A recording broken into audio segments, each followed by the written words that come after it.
Bom, como eu disse agora há pouco, os dórios chegaram e eles eram militarmente mais, né, poderosos. O que eles fizeram?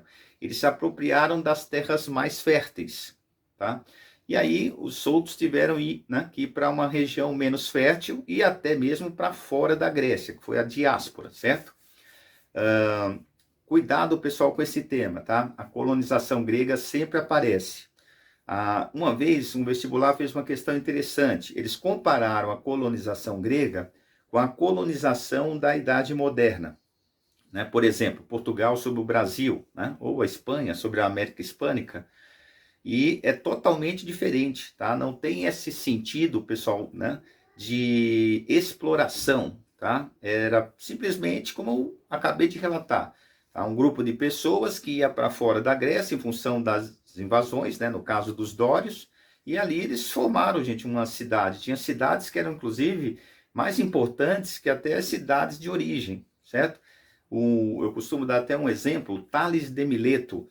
Às vezes a gente está muito familiarizado, né, com os sobrenomes hoje. Então, por exemplo, Marcos Melo, você que está me ouvindo aí também, né, tem o primeiro nome, o sobrenome, acha que Mileto era um sobrenome. Não, Mileto era o nome da cidade, era o Tales de Mileto, que era uma colônia grega, né, ficava ali na região do atual Oriente Médio, e era uma cidade, como eu disse, gente, tão próspera quanto a cidade que, né, a deu origem. Então não tinha sentido de exploração. Era colonização literal, ou seja, né, formar ali uma nova cidade, tudo bem?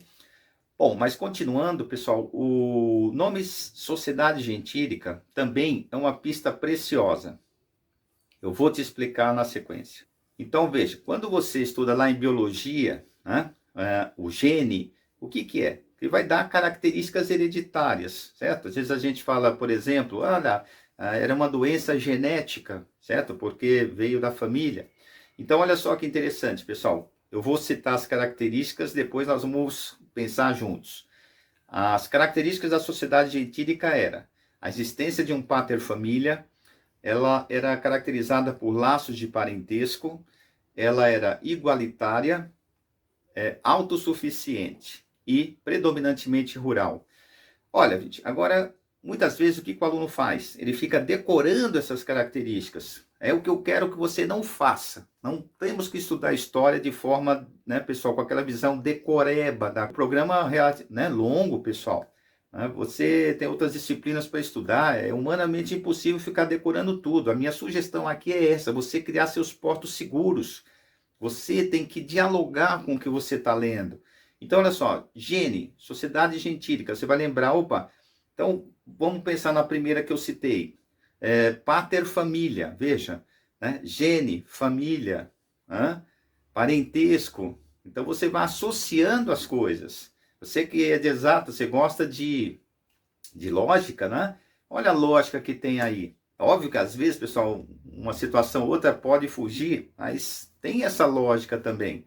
Então vamos retomar, olha. Essa sociedade era caracterizada pela, né, existência de um pater família. Ele era, gente, geralmente a pessoa mais velha, e aí, né, por ser um ancestral comum daquele grupo, ele era essa figura aí, né, esse culto aí aos antepassados, então ele tinha essa função mais religiosa de liderar o grupo nesse sentido. Mais uma vez insisto, pessoal, ou pelo nome, sociedade gentílica, ou pela lógica.